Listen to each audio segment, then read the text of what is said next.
안녕하십니까. 앞에 노란 국화꽃을 보니까 또 마음이 참 기뻐지고 좋습니다. 가능하면은 우리가 이 천지 만물을 보면서 하나님을 찬양하고 기뻐할 수 있는 것이 참 하나님의 자녀로서의 마땅한 자세가 아닌가 생각을 합니다. 저는 제가 참 그 높은 산들, 눈 덮인 만년설이 있는 산들이나 또 바다 깊은 그 속에서 그 형형색깔의 아름다운 그 물고기들의 무늬와 또 수많은 알들, 그리고 뭐 산호초 이러한 것들, 또 허블 우주 망원경으로 우주를 관측한 그 하늘의 신비한 별들, 그 은하들의 모습들을 보면서 참 기뻐지는 거예요. 하나님 정말 위대하십니다. 하나님 정말 위대하십니다 하고 얼마나 기뻐하는 기쁨이 오는지 모릅니다. 그리고 또 요즘은 제가 시간 나는 대로 좀 어렵지만 양자역학이라는 그러한 부분을 계속 강의를 듣고 있는데 하나님 정말 위대하십니다. 그리고 그 양자역학을 통해서 오늘날 우리가 사용하는 문명의 이기들이 다 나오는데 이것을 이용을 하지만 설명을 못하고, 그리고 양자역학을 이해하는 사람이 전 세계에 한 사람도 없다고 얘기를 합니다. 그런데 이러한 현상을 이용을 합니다. 그래서 이것은 입자 물리학이라고 해서 소립자 세계로 들어가면은 그 원자가 입자인데도 파동의 성질을 나타내고 또 한 입자가 동시에 다른 곳에 존재하는 정말 도깨비 같은 현상이 일어나고, 또 이것이 왜 이런지 알지 못하지만 이것을 통해서 지금 우리가 사용하는 이런 전자제품들이 만들어지고 있다는 것입니다. 그리고 원자핵이 그 농구공 크기에 비유한다면은 원자핵을 돌고 있는 전자의 거리는 한 2km 정도 떨어져 있습니다. 그 중간에 비었습니다. 그래서 그 중간에 비어 있는 것들을 다 이제 축소하면은 사람이고 우주고 모든 만물이 정말 한 점 알갱이에 불과하다는 것입니다. 이러한 것들을 시간 되면은 제가 말씀드리겠습니다. 오늘은 그 야곱의 기도를 통해서 우리가 어떻게 기도를 해야 되고, 또 야곱이 이러한 기도를 통해서 어떻게 변화되고 있는가, 그리고 하나님께서 야곱의 삶을 통해서 어떻게 역사하시고 간섭하시고 또 그를 따듬어 가고 계시는가 하는 것을 이제 보겠습니다. 하나님께서 아브라함을 부르셔서 믿음의 조상으로, 이스라엘의 조상으로 부르셨습니다. 그 아브라함을 부를 때는 나이가 75세였습니다. 그리고 그 75세 된 아브라함에게 네 자손이 하늘의 별과 같이 바다의 모래같이 많아질 것이고, 너를 축복하는 자에게 내가 복을 내리고 너를 저주하는 자에게 내가 저주를 하겠다 하면서 너는 복의 근원이 될 것이다 하는 이러한 일방적이고 무조건적이고, 또 이것을 은혜 계약, 편무 계약이라고 이야기합니다. 그래서 모든 세상의 계약은 상무 계약입니다. 갑과 을이 있으면은 그 상방 간의 어떤 책임과 의무가 있고, 그것이 깨어지면은 그 약속이 파기되는 것인데, 하나님께서 아브라함에게 또 그 아들 이삭과 야곱에게 하신, 아브라함에게 5번, 이삭에게 2번, 야곱에게 3번, 이렇게 도합 10번을 하신 약속은 은혜의 언약이고, 또 무조건적인 언약, 또 편무 언약입니다. 이러한 그 약속을 하시면서 아브라함에게 약속을 하셨는데 25년 동안 자식을 안 주었어요. 분명히 이제 86세 때 애굽 종 하갈을 통해서 이스마엘을 낳게 되었지만 이삭이 태어나서는 이제 결국 쫓겨나게 됩니다. 이것은 이제 육으로 난 자가 성령으로 난 자를 핍박함으로 결국 육이 쫓겨나는 것에 대한 상징적인 그림인데, 결국 100세의 아브라함이 이제 이삭을 낳았는데 이삭이 사실 이삭을 통해서 어떻게 하든 그 약속이 이루어지려면은 그 자손이 하늘의 별과 같이 바다의 모래같이 많아지려면은 어떻게 하든 빨리 인간적인 생각을 했을 때 이삭을 빨리 결혼시켜서 자식들을 많이 낳게 해야 될 것인데 이상하게도 아브라함도 그렇고 사라도 그렇고 오직 혼자 독자인 이삭을 결혼을 빨리 시키지 않았어요. 근데 우리가 그 족보를 보면은 창세기에서 볼 때 그 아담의 10대 우선이 노아고 노아 이후부터 아브라함까지 또 10대가 내려옵니다. 그러니까 아브라함까지 이제 그 앞에 데라 앞까지 그들이 자식을 낳는 그 나이가 20대, 30대에 자식을 낳았다고 기록되어 있습니다. 그런데 데라는 70세에 아브라함을 낳고 아브라함은 75세까지 자식이 없었고 그런 가운데 하나님이 아브라함을 부르셨죠. 그런데 아브라함이 이삭을 낳고 나서 40세가 될 때까지 결혼을 시키지 않았습니다. 그래서 종 엘리에셀을 통해서 그 리브가를 데려오게 됐는데 그 이삭과 리브가가 또 결혼을 해서 자식이 없는 거예요. 그럼 점점 세월이 지나고 이제 아브라함은 140세가 되었고 이삭이 결혼하고 난 지 20년 동안 자식이 없는 거예요. 그러면 이제 아브라함은 160세가 되었습니다. 아니 그러면 분명히 하나님이 아브라함에게 하늘의 별과 같이 땅에 바다의 모래같이 자식이 많아지려고 했던 약속이 어떻게 이루어지겠습니까? 우리가 생각하는 만큼 하나님의 시간과 우리의 시간은 다릅니다. 왜냐하면 하나님께는 하루가 천년 같고 천년이 하루 같은 이것을 잊지 말라. 하나님께는 시간이 존재하지 않습니다. 하나님 앞에는 과거와 현재와 미래가 다 펼쳐져 있습니다. 정말 기이하고 기이한 우리가 상상하지 못할 하나님은 다 알고 계십니다. 그래서 하나님은 서두르지 않으시고 다만 우리가 준비될 때까지 우리가 변화되고 우리가 깨닫고 우리가 성숙할 때까지 하나님은 오래오래 참으시면서 그분의 위대한 영원한 완전한 경륜을 이루 간다는 것을 우리는 성경을 통해 볼 수 있습니다. 그리고 이삭이 이제 결혼하고 이제 자식이 없어서 20년째 이제 기도를 했는데 60세가 되어서 자식을 낳게 되었습니다. 그런데 뱃속에서 두 아이가 쌍둥이가 싸우게 됩니다. 그때 하나님이 리브가에게 큰 자가 어린 자를 섬길 것이다 하는 계시를 주셨고 그 계시대로 출산할 때 첫째 아이가 나올 때 온몸이 붉고 털이 많아서 붉다는 뜻의 에스라고 이름을 짓게 되고 그의 동생은 뒤따라 나오면서 형의 발꿈치를 잡고 뒤따라 나왔습니다. 그래서 그 이름을 발꿈치를 잡은 자, 속이는 자 이란 뜻의 야곱이라는 이름을 갖게 됩니다. 그런데 이제 이들이 또 자라면서 또 희한하게도 이삭은 이제 그 아버지 아브라함에게 약속하셨고 또 이삭에게도 두 번이나 하나님이 나타나셔서 그와 같은 자손에 대한 땅에 대한 그리고 축복에 대한 말씀들을 하시는데 야곱과 에서와 야곱이 이제 나이가 같죠. 쌍둥이니까. 그런데 40세 될 때까지 또 결혼을 시키지 않는 거예요. 그러자 이제 에서는 스스로 자기가 가나안 땅에 여자 둘을 취해서 결혼을 해버립니다. 그러자 아버지 이삭과 어머니 리브가가 굉장히 이제 마음이 언짢아졌습니다. 왜냐? 그래서 이렇게 계속 결혼을 시키지 않은 이유에 대해서는 그 믿음의 배필이 될 그리고 믿음의 어머니가 되어서 믿음으로 하나님의 약속을 바라보고 자녀를 양육하고 자녀를 생산할 그 마땅한 배필이 없었기 때문에 아브라함과 이삭이 계속 이렇게 자식들을 결혼시키는데 시간을 지연했다고 생각할 수 있습니다. 그런데 에스는 못 참는 거예요.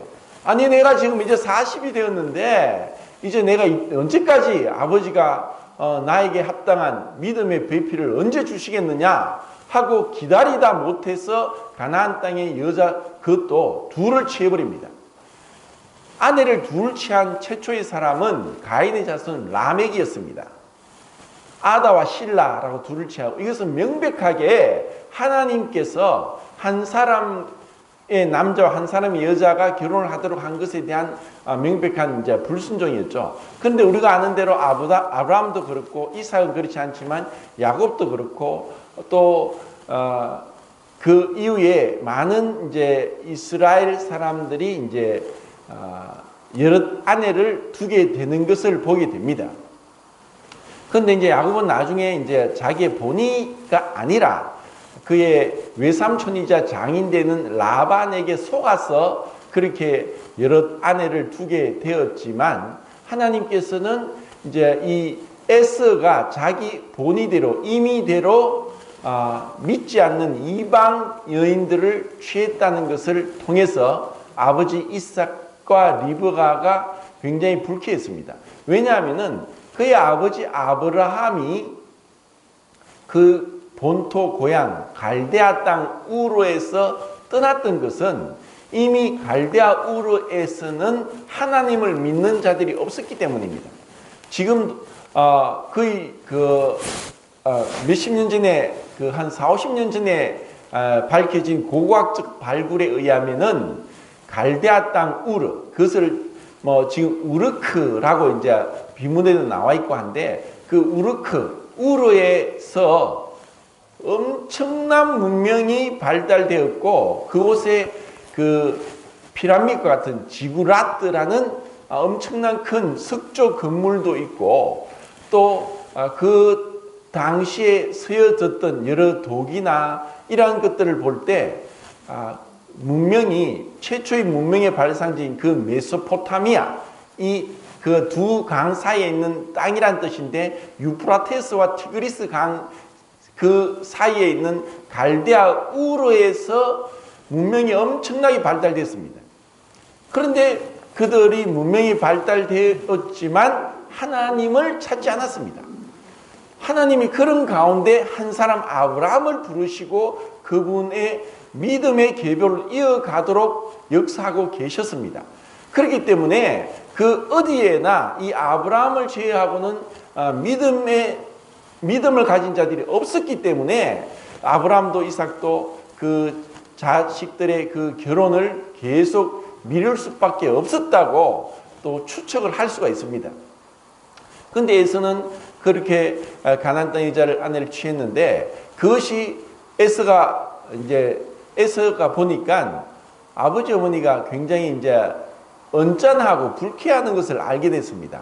그래서 또 에서는 자기 생각대로 내가 믿지 않는 여자를 데리고 와서 아내를 삼았기 때문에 부모가 기뻐하지 않는갑다 해서 그가 한 방법은 이스마엘의 딸들을 또 2명을 데려와서 또 아내로 삼습니다. 그가 생각할 때 이스마엘은 그 할아버지 아브라함이 하갈을 통해 낳은 그 자식이기 때문에 그 부모가 이스마엘의 딸들을 취하면 기뻐할 줄 또 스스로 생각하고 했지만 그것도 합당치 않았습니다. 그러자 이제 시간은 더 많이 지나서 적어도 성경학자들은 이제 야곱의 나이가 77세쯤 되었다고 하는데, 그때까지도 야곱은 결혼을 못하고 그렇게 있었습니다. 그런데 야곱은 이제 하나님의 약속을 붙잡았었고, 그리고 야곱과 에서를 비교할 때 에서는 털이 많고 정말 사나이 중에 사나이고 말을 잘 타고 활을 잘 쏘고 사냥을 잘 합니다.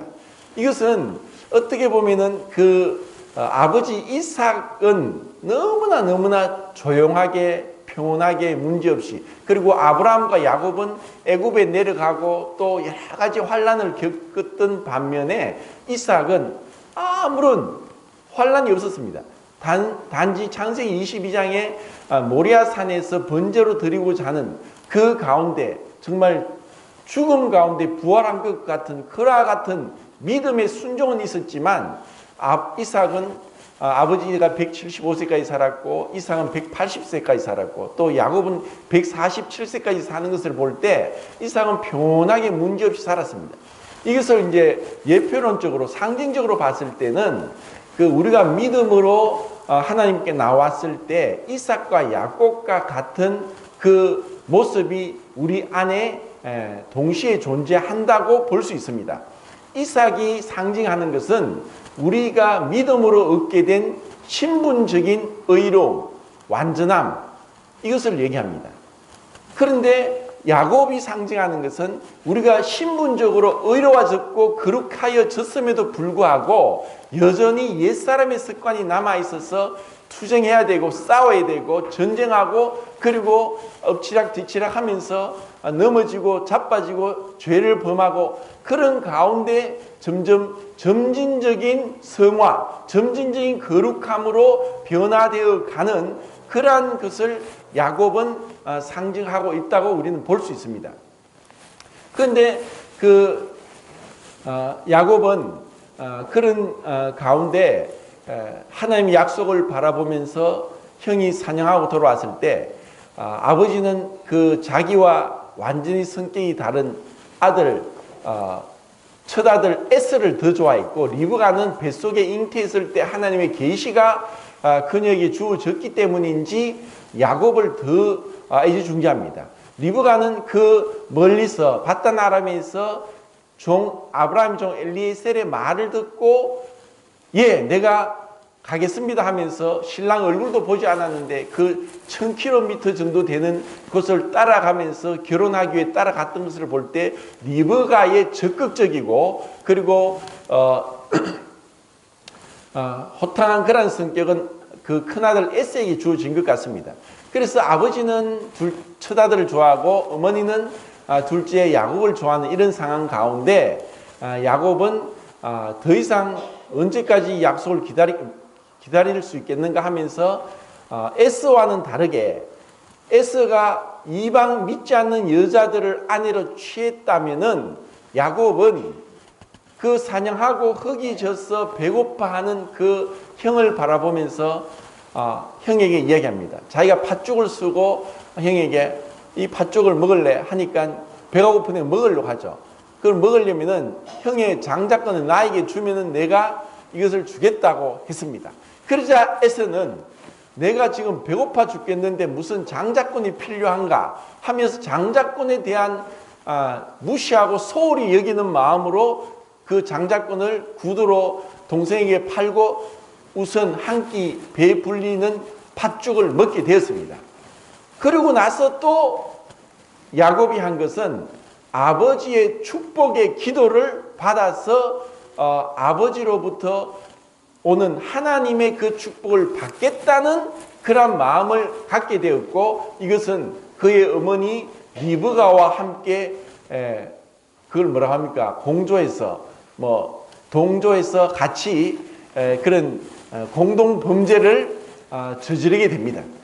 분명히 첫 번째 형에게 팥죽 한 그릇으로 장자권을 판 것도 어떻게 보면은 좀 야비하다고 할 정도로 팥죽 한 그릇에 배고픈 형에게 그런 식으로 다가가서 장자권을 빼앗았습니다.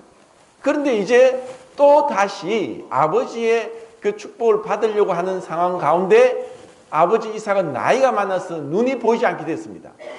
눈이 보이지 않지만 이제 소리는 듣고 만질 수 있으니까 야곱이 이제 내가 아버지께 형을 대신해서 축복을 받으러 갔다가 형은 털이 많고 나는 털이 없이 매끈매끈한 사람인데 내 손을 만져보고 오히려 축복은 고사하고 저주를 받으면 어떡하겠습니까 했을 때 어머니 리브가가 걱정하지 마라 하면서 염소털로 손에다가 입히면서 형처럼 꾸며줬습니다.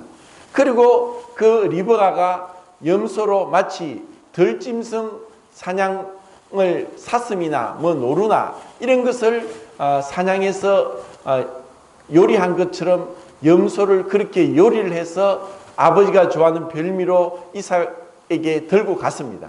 그러면서 야곱이 아버지의 맏아들 에서입니다. 아버지의 축복을 받기 위해서 아버지가 좋아하는 별미를 사냥해서 요리해서 가지고 왔습니다. 하니까 이삭이 이리 와봐라. 목소리는 야곱인데 네가 진짜 에서가 맞는지 한번 만져보자 하니까 만져보니까 리브가가 손에 털로 꾸며준 그 털로 인해서 목소리는 야곱인데 털은 있는 거 보니까 에서가 맞구나 하면서 맛있게 그 별미를 먹고 나서 야곱을 축복합니다. 그러고 나서 축복하고 나서 얼마 안 있다가 이 에서는 또 사냥을 하고 돌아왔는데 보니까 아버지가 자기 동생에게 축복을 하는 거예요. 이제는 에서가 완전히 이제 열을 받았습니다. 그래서 이제 아버지 이삭에게 가서 아버지 왜 나에게 축복을 해야지 왜 동생에게 축복합니까? 하니까 이삭은 이미 늦었다. 내가 이미 동생에게 축복했기 때문에 이것을 되돌릴 수 없다. 이것은 그 당시에 그 가장 아버지의 그 권위가 하나님의 권위를 대행했기 때문에 하나님을 경외하는 것과 동일하게 십계명의 5번째 계명은 내 부모를 경외하라 하고 동일하게 말씀하고 있습니다. 그래서 그 아버지의 권위가 너무나 분명하게 서 있었기 때문에 만약에 그런 축복을 내가 잘못했다고 했고 또 동생 야곱이 거짓말로 속여서 축복을 받았다고 되돌릴 수 있는 상황이 아니었습니다. 그러다 보니까 에서는 이제 야곱을 죽이려고 했습니다. 이것을 리브가가 알았습니다. 그러면서 그 아들 야곱에게 네가 빨리 도망가라. 잘못하다가 네가 형한테 죽겠다. 나의 오라버니, 나의 고향 그 바단 아람에 가서 그 라반의 집에 가서 우선 피해 있으라 하고 야곱을 급히 보내는데 그때 야곱은 지팡이 하나만 가지고 급하게 도망 나오게 됩니다. 하나님은 아브라함과 이삭에게 많은 축복을 주셔서 그들은 거대한 부자가 되었습니다. 그리고 야곱은 이런 가운데 그의 삶을 147년의 삶을 살펴볼 때 실제로 야곱이 받은 축복은 아버지로부터 받은 축복은 실질적인 축복은 하나도 없습니다. 장자의 명목으로 그 장자권을 빼앗았고 아버지로부터 기도해서 축복을 받았음에도 불구하고 그때 급하게 나오면서 아버지 재산 하나도 취하지 못했고 지팡이 하나만 가지고 나왔습니다. 그것이 이제 28장의 사건인데 나중에 이제 보겠습니다. 그러고 나서 이제 그 바단 아람에 갔는데 하나님께서 또 순조기 그 라반과 그의 라반의 딸 라헬을 만나게 하는데 그 라반이 레아와 라헬이란 두 딸을 데리고 있었는데 레아보다 동생 라헬이 더 예뻤습니다. 그래서 야곱도 이제 남자인지라 나이가 70이 넘었고 그의 생각에 이 아리따운 라헬을 보니까 결혼하고 싶어졌습니다. 그래서 그 외삼촌에게 내가 라헬을 사랑해서 결혼을 하고 싶은데 결혼하고 싶다고 하니까 그 라반이 야 너는 빈털털인데 지팡이 하나밖에 없는데 어떻게 너한테 내 딸을 주겠느냐. 정말 네가 내 딸하고 결혼하고 싶으면은 7년 동안 나한테 봉사하고 일을 해라. 그러면은 7년 뒤에 내가 내 딸을 네가 사랑하는 딸 라헬을 아내를 주겠다 했습니다.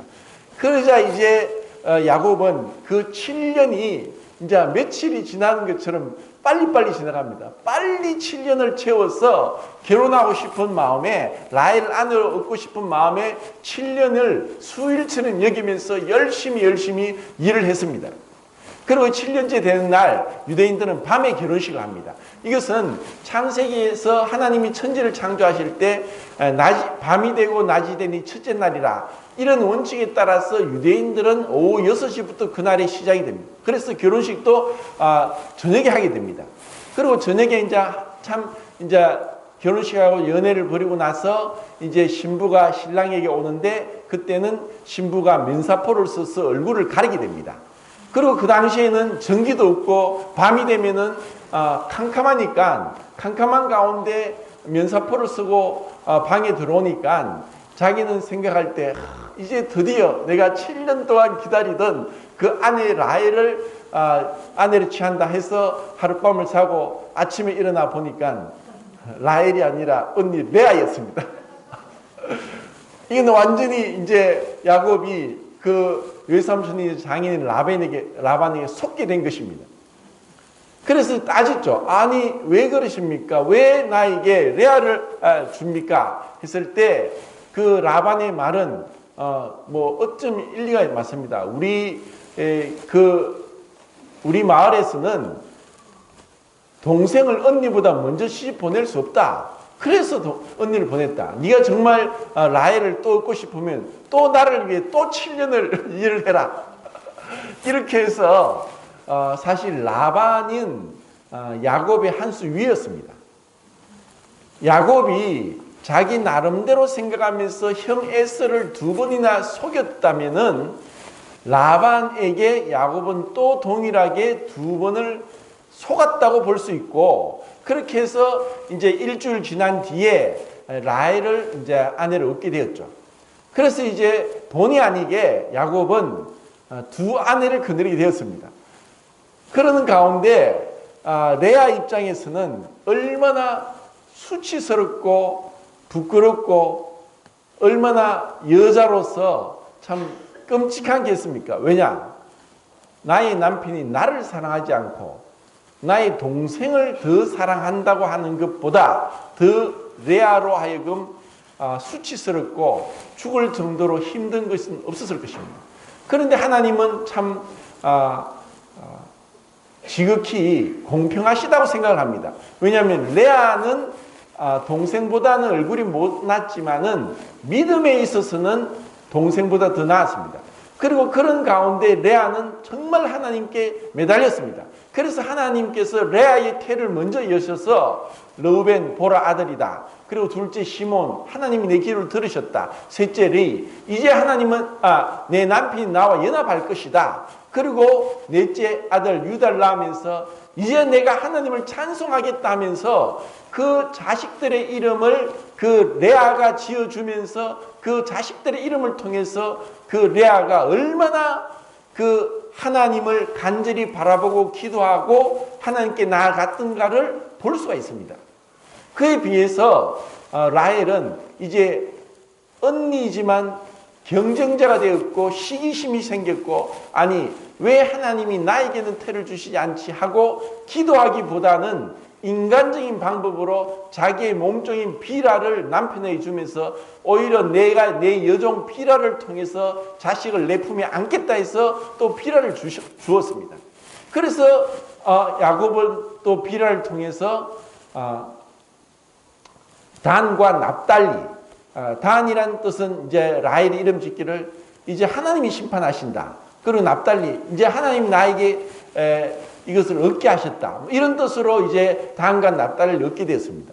그러자 이제 레아는 또 자신의 그 몸종인 실바를 통해서 야곱에 주어서 갓과 아셀, 이제 하나님이 얻게 하셨다. 아셀, 이제는 복되도다, 기쁘도다. 이러한 뜻으로 이제 이름을 짓게 되죠. 그리고 이제 그러는 가운데 세월은 이제 14년이 지났고 이제 6년 정도가 흘러면서 20년 정도가 되었습니다. 그러자 이제 사랑하는 아내 라헬을 통해서 요셉을 낳게 되는데, 그러기까지 한 20년이 지났습니다. 그래서 라헬을 통해서 요셉을 낳고 나니까 야곱이 생각할 때 20년 전에 자기가 형 에서를 피해서 급하게 지팡이 하나만 짚고 나오다가 꿈에서 하나님을 만났는데 그 하나님의 약속이 생각이 났습니다. 자, 그것을 이제 창세기 28장을 통해서 28장 10절부터 마지막 절까지 한번 읽겠습니다.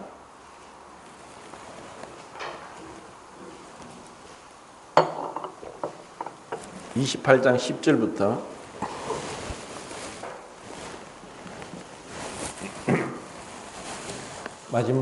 마지막 절이 몇 절이죠? 22절. 예. 자, 같이 읽겠습니다. 시작.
읽어 보신 대로 이제 성도님들이 아시겠지만은 한 번 더 읽으면서 하나님이 야곱에게 어떠한 약속을 하시는가? 내가 네가 어디로 가든지 함께하겠다. 그리고 내가 너에게 허락한 것을 다 이루기까지 너를 떠나지 않겠다 하는 일방적이고 무조건적인 은혜 언약을 하시는데, 그런데 그 야곱의 그 응답, 그 기도는 어떠냐?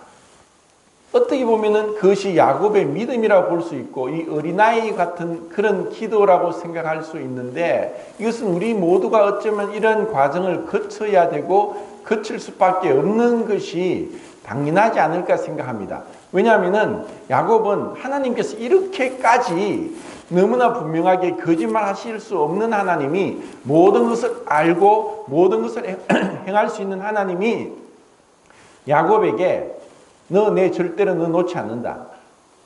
너 반드시 축복한다.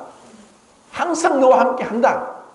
그리고 나의 목적이 이루어지는 것이 너를 통해 분명하게 이루어진다. 이렇게 약속했는데도 야곱은 내가 하나님 내 모든 소유의 그 소유를 11조를 드리겠습니다. 그래서 하나님 나를 축복하시고 무사히 돌아오게 하면 하나님은 그때 나의 하나님이 되겠습니다 하는 조건적인 응답으로 하나님께 나아가는 것입니다. 아직까지 하나님께서 그 야곱을 향한 그 원대한 계획, 그리고 완전한 그 치밀한 계획 가운데서 이루어질 하나님의 그 목적에 대해서 야곱은 아직 잘 모르고 있습니다. 그러면서 이제 20년의 세월이 지나면서 이제 라반에게부터 이제 떠나려고 했을 때 그 중에 이제 많은 사건들이 있었습니다. 그래서 20년의 세월을 훌쩍 뛰어넘어서 라반은 야곱을 10번이나 속였다. 품삯을 10번이나 속였고 또 정말 비겁하게 또 자기의 사이인데도 불구하고, 그리고 딸의 남편인데도 불구하고 정당하게 품삯을 주지 않았고 그럴 기미도 보이지 않았기 때문에 야곱이 또다시 꾀를 내어서 검은 양과 또 얼룩지고 무늬 있는 염소가 내 것이 자기 것이 되도록 하면서 또 자기 나름대로 신풍나무의 껍질을 벗겨서 건강한 놈이 새끼를 뱄을 때와 그렇지 않을 때를 이제 나누면서 검은 양과 얼룩무늬 있는 염소가 자기 것이 된다고 그렇게 약속을 하면서 그 아버지 장인 라반보다도 자기의 소유가 더 많아지도록 하는 그런 가운데서 야곱은 알았습니다. 하나님이 함께 하셨다. 내가 비록 꾀를 내었고 이런 식으로 일을 꾸미고 또 대신에 밤에 잠을 자지 않고 짐승이면 쫓아내고 또 비가 오나 이런 어려운 추운 환경 가운데서도 힘들게 밖에서 있으면서 자기의 양떼 그 염소떼를 부지런히 소떼를 부지런히 살피면서 이제 부자가 되었는데, 여전히 자기 장인은 언제까지나 자기를 에게 선하게 대하지 않을 것 같고, 또 20년 전에 방금 읽은 이 베델에서 하나님의 약속이 기억이 났기 때문에 돌아가려고 했을 때 몰래 밤중에 도망을 나오게 됩니다. 왜냐? 낮에 갔다가 라반이 또 무슨 핑계를 대고 어떤 속임수를 쓰고 어떻게 할지 모르고, 설사 20년 동안 자기가 고생했지만 야, 내가 가만히 보니까 이 양이고 염소고 소고 다 내 것인데, 가만히 보니까 라헬과 레아도 내 딸인데, 그리고 그 몸종도 비라와 실바도 그렇고, 라반이 이런 사람이었습니다.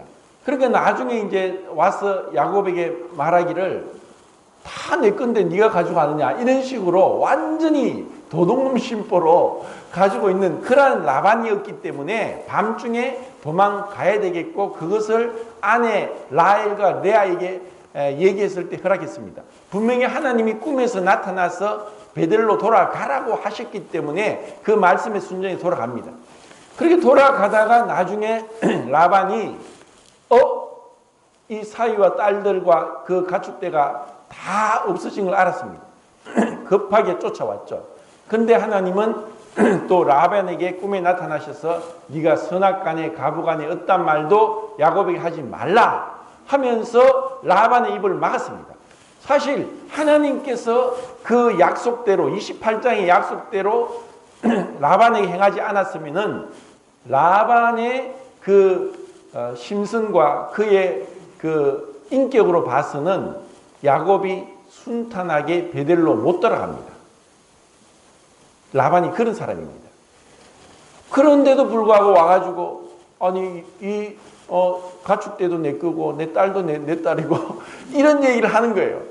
얼마나 도둑놈 싶습니까? 그런데 하나님이 꿈에서 그 라반의 입을 막았기 때문에 야곱이 무사히 돌아왔습니다. 근데 또 이제 가나안 땅으로 돌아오면서 가나안 땅에 왔을 때 이제 야곱은 그 종들을 보내서 형 세일 땅에 있는 형 에스에게 동생이 간다고 얘기를 하면서 상황을 이제 살펴보면서 자기가 어떻게 처신해야 될 것인가, 20년 전에 자기를 죽이겠다고 살기등등하게 쫓아오는 그 형을 피해서 죽을 각오로 도망갔었던 자기를 생각할 때 형이 20년 전의 일을 기억하고 있을까? 아니면 복수심 가운데 죽이려고 또다시 달려들까? 이런 궁금함이 생겨서 종들을 보냈는데 종들이 돌아와서 하는 말이 형 에스가 400명의 군사를 데리고 죽이려고 쫓아옵니다. 이제는 야곱이 무엇을 하겠습니까? 야곱이 이것이 이제 32장에 나타나 있습니다. 이제 32장 보겠습니다. 32장.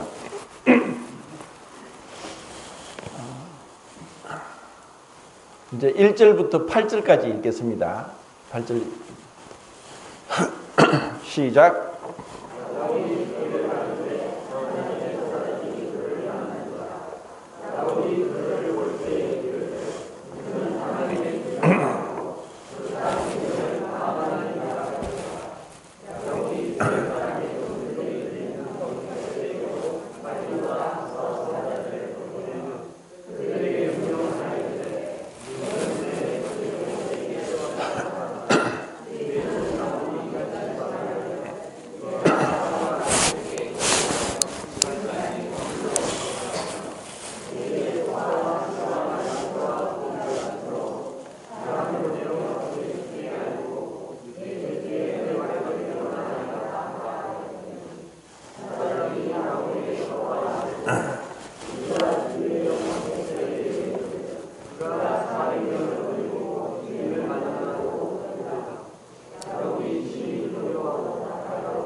예, 이제 8절까지 읽는데, 자, 이런 상황 가운데서 하나님께서는 마하나임이라고 해서 주의 천사들의 군대를 보여주셨습니다.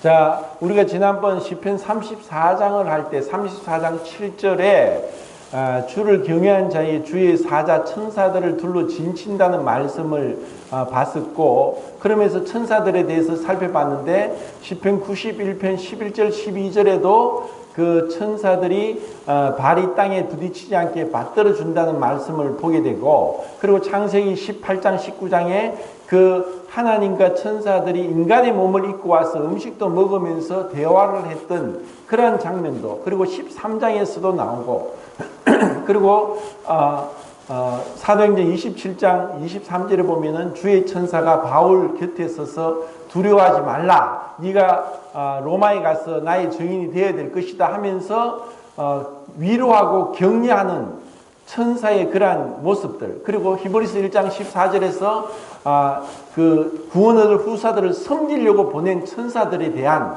이러한 말씀들, 그리고 열왕기하 6장 17절에서 아람 군사들이 둘러 진쳐설 때 엘리사가 기도하니까 종이 보게 되었는데, 그 아람 군사 뒤에 수많은 천군 천사들이 진을 치면서 아람 군대를 순식간에 짓밟아 버릴 수 있는 막강한 군대력을 보이는 것을 영안이 눈을 뜨고 보게 했던 이러한 것들을 볼 때 천사가 직접 꿈속에 나타나기도 하고, 직접 사람의 모습으로 나타나기도 하고, 또 직접 천사의 모습으로 나타나기도 하고, 그리고 삼손의 이 아버지 마노아와 그 아내에게도 천사가 나타나서 직접 보여준 이러한 것들을 볼 때 사실 우리 가운데 많이 이런 천사들이 있다는 것을 우리는 알 수 있습니다.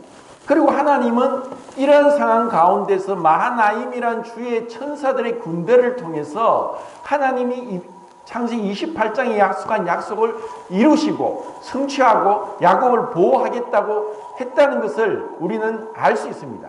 하나님은 이미 다 알고 계시고 야곱에 대한 그 약속을 철회하지 않고 지키시고 이루시는 것을 알 수 있습니다. 그런 가운데 우리는 두 번째 야곱이 9절부터 12절까지 기도하는 기도를, 이것은 이제 야곱의 기도입니다. 가로대로 했지만 야곱이 기도하여 가로되 하고 현대인의 성경은 그렇게 번역했습니다. 이제 9절부터 12절까지 큰 목소리로 읽겠습니다. 시작.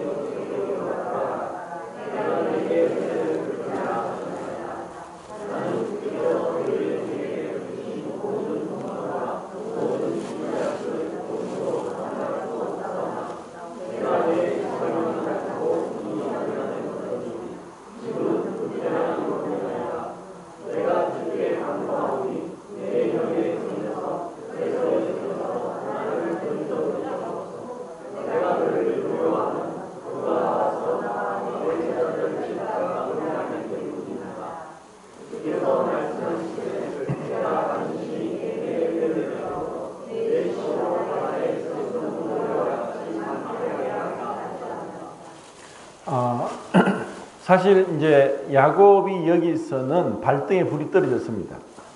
얼마나 두렵고 떨리겠습니까?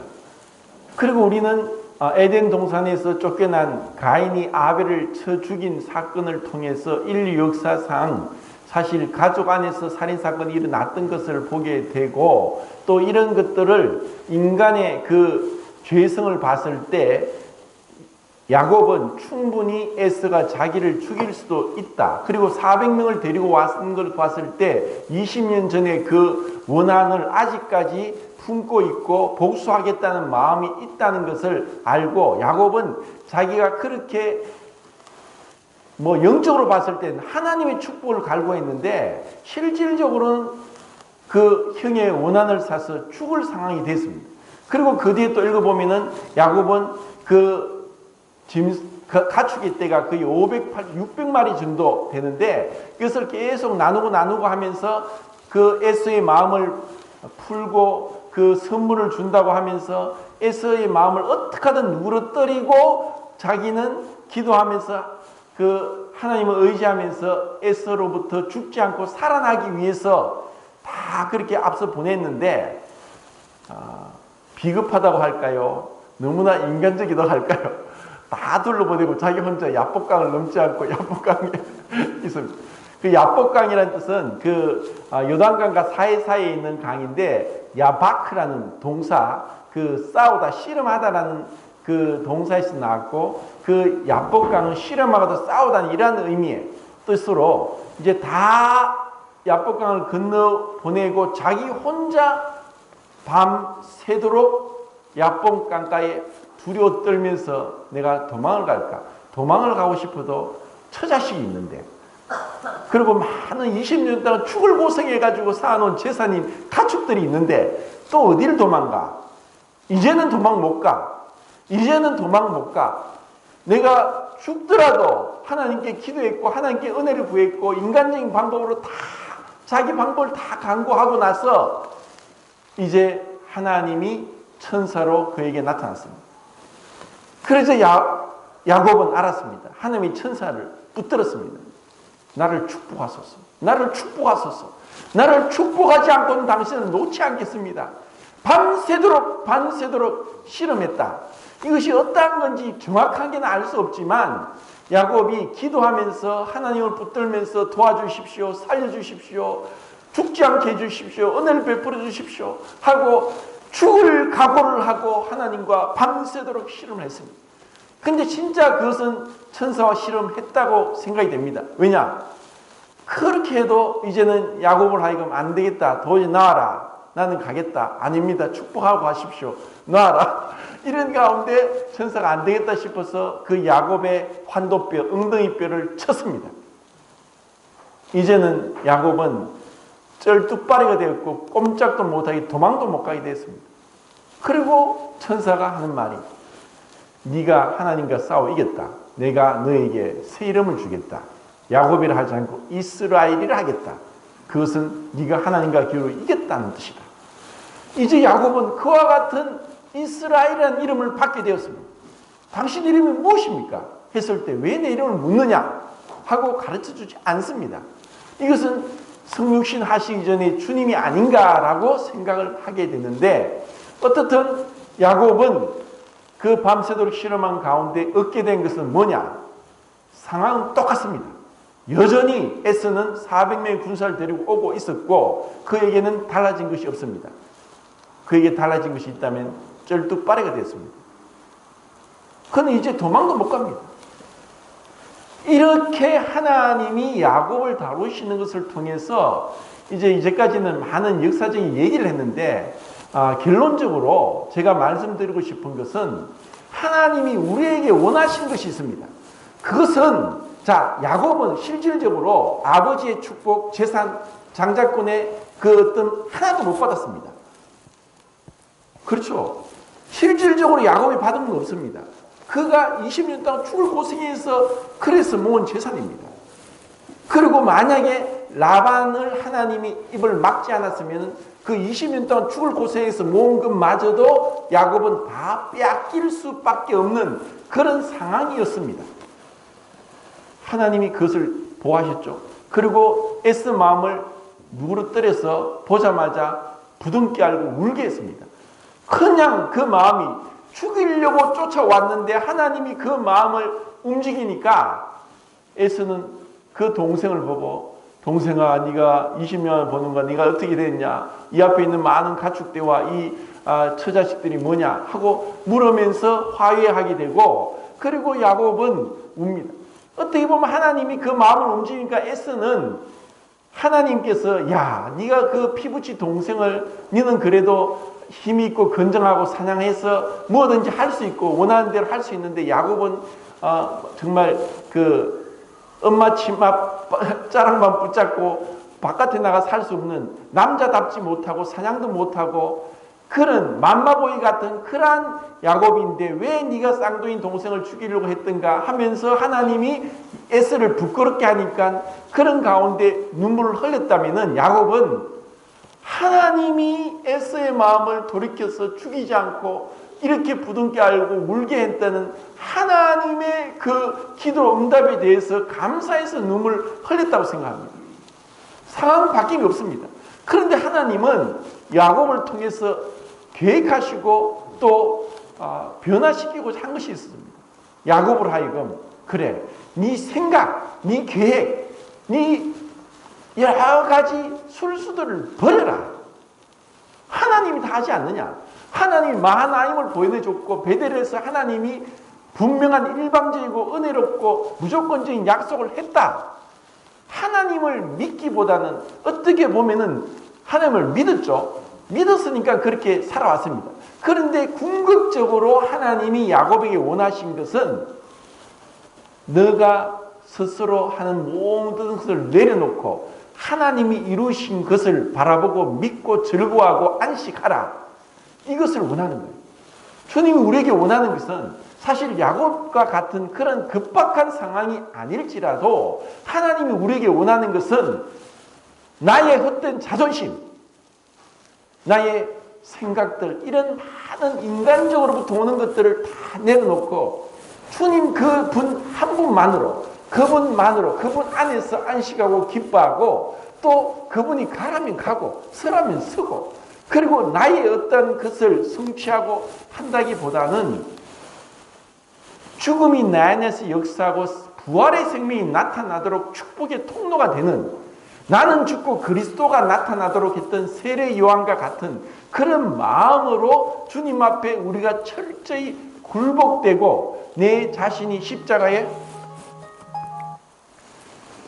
못 박히는, 그래서 정말 예수님이 기도하신 것처럼 아버지, 내가 온 것은 나의 뜻을 행함이 위함이 아니라 아버지 뜻을 이루기 위해서입니다. 예수께서 눈을 이르시되 아버지여 때가 이르렀사오니 아들을 영화롭게 하사 아들로 아버지를 영화롭게 하게 하옵소서. 아버지께서 아들에게 주신 모든 사람에게 영생을 주게 하시려고 만민을 다스리는 권세를 아들에게 주셨음이로소이다. 영생은 곧 유일하신 참 하나님과 그가 보내신 자 예수 그리스도를 아는 것입니다. 아버지께서 내게 하라고 주신 일을 내가 이루어 아버지를 이 세상에서 영화롭게 하였사오니 아버지여 창세전에 내가 아버지와 함께 가졌던 영화로서 지금도 아버지와 함께 나를 영화롭게 하옵소서. 시간이 없으니까 그 뒤에는 안 하겠습니다. 하나님께서 예수님을 통해서 내가 내 뜻을 이루기 위한 것이 아니다. 아버지 뜻을 위한 것이다. 또 나를 영화롭게 하사 아버지를 영화롭게 하기 위해서 나를 영화롭게 하옵소서. 이와 같이 정말 나를 통해서 주님이 존귀케 되고 내 몸에 그리스도가 존귀케 되고 내가 죽음에 넘기우고, 그러면서 바울이 갈라디아서 6장에서 내 몸에 예수의 흔적을 가지노라. 고린도서 12장에서 나는 약한 것을 자랑하겠다. 내가 약할 때 강함이라. 내 약할 때 하나님의 능력이 나를 통해 나타나고, 이것이 하나님의 지혜라는 것을 깨닫도록 하기 위해서 야곱을 그렇게 환도뼈를 쳤고 그런 급박한 상황까지 몰아갔습니다. 우리에게 어떤 상황이 오더라도 주님 안에서 죽고 부활한 주님과 연합된, 그러면서 더 이상 옛사람의 습관 가운데 얽매이면서 시시콜콜한 작고 헛된 것, 정말 별것 아니고 이런 것들을 인해서 내 마음이 상하고 또 마음이 무겁고 또 우울해지는 그런 기분에서조차도 해방되고, 항상 기뻐하라, 범사에 감사하라, 쉬지 말고 기도하라, 이는 그리스도 예수 안에서 너희를 향하신 하나님의 뜻이니라. 이와 같은 놀라운 하나님의 그 만지심, 다루심, 그리고 변화되고 내가 죽고 부활된 이 영광스러운 새 사람의 모습이 우리에게 나타나기를 원합니다. 야곱의 그 기도를 이제 다음 시간에도 한 번 더 교제하도록 하겠습니다.